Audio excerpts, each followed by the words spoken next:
Kulkullu makuresa, yang budaya karabatisa, Oromiya maku katisa. Nagadita bisa desa, mana ma arsi jabesa.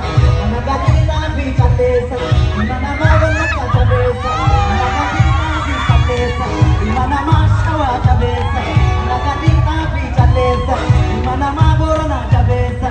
Nagadita bisa desa, mana ma harake jabesa. Aku coba malik modesa, sabapun pulu makoresa. Budaya karbacisa, Oromiya maku katisa.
Ya bada godare, Koranarana bada godare, Wanakarana bada godare, ya bada godare, Arargerana bada godare, Wallokesa.